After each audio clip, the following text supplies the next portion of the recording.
Alright guys, welcome back to another Fortnite video, another weekly challenges guide, and you guys know what we have to do. We're going to be going through tips, tricks, and secrets for all 8 challenges this week. Now why 8 challenges? Well, we are going to be showing you tips and tricks for the normal challenges like the treasure map for this week, the best way to land a golf ball on the different greens without running into people, and also we're going to be going through the secret road trip star, as well as every other challenge to help you get them done as fast as possible and get back into it playing the game for fun. But yeah guys, if you find this video helpful, be sure to hit that like button down below. It helps me out so much and encourages me to make more of these every single week a day early. On top of that, be sure to comment what tier you guys are at right now. Currently I'm at around tier 70, which isn't too bad, but I'm curious to see where you guys are at as well. But yeah, let's jump into it with the challenges we're going to be going through, and these aren't in a particular order. And also we have these leaked early thanks to FNBR Leaks, so big thanks to him, and if you want to see these a day early every time, be sure to subscribe. But yeah, getting into it here, we have deal damage to players with a clinger, stink bomb, or grenade. Search 7 chests in Junction. Got the secret chests to show you, the ones that are easiest to get. Follow the treasure map found in Snobby Shores. I'll show you exactly where that is. And then you've got eliminate opponents in a single match, eliminate opponents in shifty shafts, which I'm not sure if that one's 3 or 5. Sometimes it switches around. Then also hit a golf ball from T to green on different holes. And then finally use rift portals, which I will show you the best locations for those as well. And then finally you also have the road trip star. But yeah guys, some interesting challenges this week, so without further ado, let's jump into it here with the first one I want to go over, and that is actually the use rift portals challenge.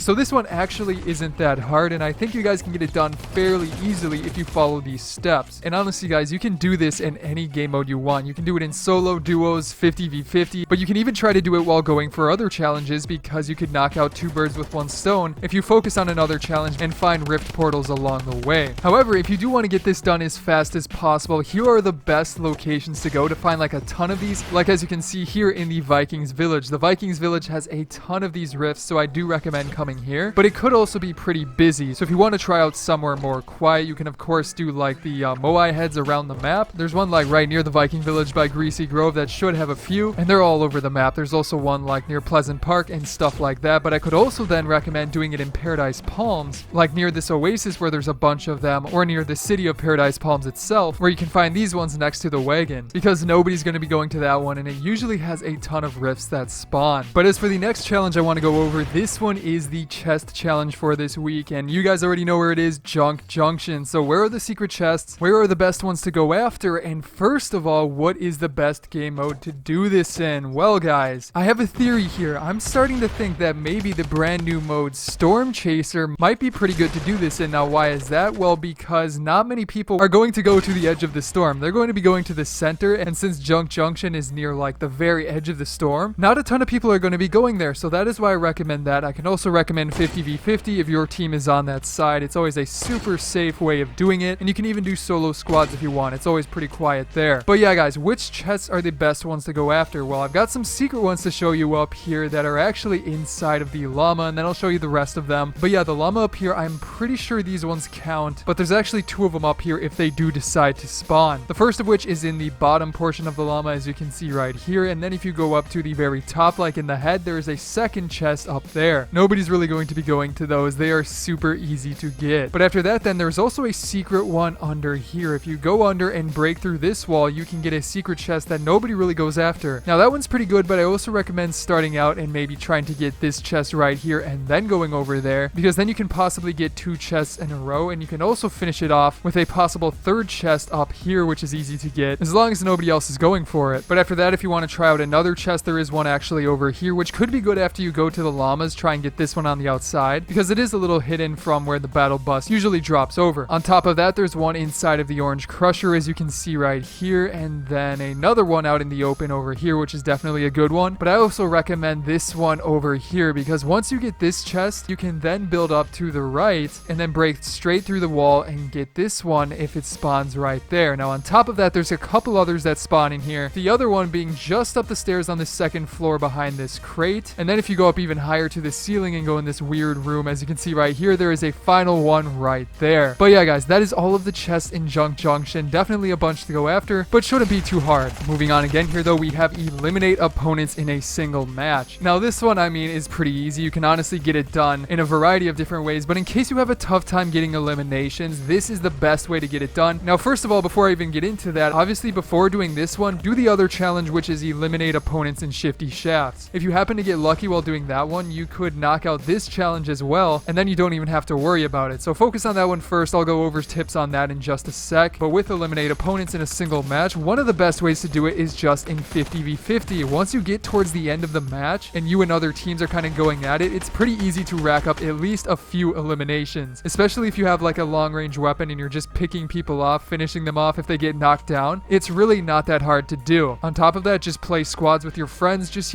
keep doing it over and over again. You will eventually get 3 eliminations. It's not that much, especially if you keep practicing and try to get better. Just don't hide in the bush, guys. That's the main way of not doing it. But after that, then we actually have the road trip star. That's right, guys. I know exactly where it is, and then we'll go over the treasure map star in just a bit. But first of all, guys, if you are new to the channel, be sure to hit that subscribe button down below if you haven't yet, because I post these guides every single week, a day before the challenges are even up. And if you want to be the first to know how to get them done, that is the best way to do so, especially if you have notifications turned on. But yeah, guys, getting back into it with the road trip star, we know the exact location of it, and it's honestly not that hard. But just as a reminder, the road trip or bonus battle pass star, separate from the treasure map, is one that you first need to complete the weekly challenges for this week for it to show up on the map. So make sure you do all of that, and then this star will show up. But as for the location, it should be right over here in the desert area near Paradise Palms. The loading screen has a clue on it, and you don't even need to see it. It basically shows this triangle of cactuses with the building in the center and the battle star showing up on top of it. So I'm like 99% sure it is indeed here. And as always, I recommend checking the pinned comment in case it changes, but this one really shouldn't change unless Epic Games just decides to move it completely. But yeah, just land right here on top of the building or maybe inside of it, and that's where the star should be. Now after that, let's jump into it with a pretty interesting challenge here. Hit a golf ball from tee to green on different holes. Now what's actually kind of funny about this challenge, before I show you where not to go and where to go, is that like a week ago somebody found this in the files, but it was instead get a hole in one, and then they recently changed it, so that was like crisis averted right there. That would have been insanely hard to do. But yeah, this isn't very tough. Obviously you need to have your golf ball emote equipped, and it's just easier to make sure it's in your first wheel so that you don't have to go searching for it when you get there. But yeah, for this one I would definitely 100% recommend the game mode 50v50, because if your team is on the side of lazy links, you literally do not have to worry about anybody coming over for the most part, and you can get this done without having anybody like firing at you and stuff like that. But the closest ones together, I would actually start at this one near the tennis courts, because then once you hit it to the green right there, you can run straight over to this one, hit it on the green for the second one on your challenge, then you go over to this one, finish that one as well, and you've got another tee box literally right next to that, which you can get the fourth, and then finish up with the fifth one right there. And honestly, these ones are all super close together. The back 5 are way easier than the front 4, if you know what I mean, and that should be plenty to get you done. So definitely do 50v50 where your team is on this side, and it shouldn't be an issue. But after that, then we have the deal damage to players with a clinger, stink bomb, or grenade, and you need 300 total. So this is kind of similar to that one that I believe was in week 1, and actually if you don't have that done, this is perfect for you. But yeah, guys, if you want to get this done as quickly as possible, there's a couple of things I can recommend for you. The first of which is to not try and do it with stink bombs. That is by far the hardest way to do it, because stink bombs do not do a ton of damage at all. They only do like 5 every second, which means that it's going to be almost impossible to do it entirely based on stink bombs. Now instead, clingers are amazing. I would prefer those over grenades if you have the choice, but overall just pick this stuff up whenever you get the chance, and when you get into a one-on-one fight with somebody, or also you can do 50v50 and just like chuck these around towards the end of the game. But yeah, once you run up on somebody's base and like toss clingers at the side of it, you can get damage super easily. But if you do all of that, you should have it done in no time. But then it is time to get into it with the treasure map challenge. So this week isn't even that hard, and I do know the exact location of it. I'm pretty sure you don't even need to check the pinned comment down below, but again, I always say it just in case Epic changes something. Sometimes they move it around or it's not where it's supposed to be, but with the treasure maps, it's generally in the exact location that it shows it. So where exactly is that? Well, you guys don't even need to see the treasure map. You don't even need to go to, I think it was Snobby Shores. You can just instead go to this location that I'm going to show you, and that is where you will find the treasure star exactly. So the treasure map for this week looks just like this. Obviously, it is showing haunted hills, and then it has an X above this building right here. That is exactly what the map looks like. So with that being said, the star should be somewhere around this building. I would assume it's either probably on the very inside of it, like right around here maybe, but then it's also a possibility it could be on top, and then there's even the possibility that it could be on the very bottom. We don't know that for sure, but we do know that the X was showing this building. And then also, if for some odd reason it is not there, just check around that general area. That is where the X is showing on the map. So yeah, as always, check the pinned comment just in case. Now after that, then we have the eliminate opponents in shifty shafts, which I'm excited for because I just love going to shifty shafts lately. I don't know what it is, but I've been doing really good right there. So I've got some good tips for you guys on how to get this done as quickly as possible. So yeah, first of all, it doesn't matter what game mode you do. I always recommend solo because once you get an elimination, you're not knocking somebody down, you're just getting it done right away. But yeah, then for the second tip that I would give you guys is to try and just get your drop as quickly as possible so that you can get in there before everybody else. I recommend like dropping right over the ravine because then you can glide on in, and generally try and find a weapon that is right out in the open. Like right here you can find one, then watch for other people to come in. A lot of times they go into this little shack right here, which makes them a super easy target, or they also go into this bigger one over there, which makes it super easy as well. Now after that, however, I would recommend getting some materials and then just going to town, finding people on the inside. And yeah, but if you're still having a tough time, you can also go over to these houses, get looted up. There's plenty of chests in there, ground loot. There's also trees next to it, shield mushrooms. You can get all of that stuff, then run into shifty shafts, and you'll have a huge advantage over everybody there, making your eliminations super easy to get. But overall, should really not be that hard. I believe it's 3 eliminations or maybe 5. They've been like switching it around for some reason, but you guys will get it done in no time. But yeah, guys, that is going to be it for today's video. I hope you enjoyed it, and if you did, be sure to subscribe for more of these every single week a day early. On top of that, you can also check out the previous week's guide on the left, and then on the right, going through a bunch of leaks in the recent update in the game. But other than that, guys, I hope you enjoyed the video, and I will see you in the next one.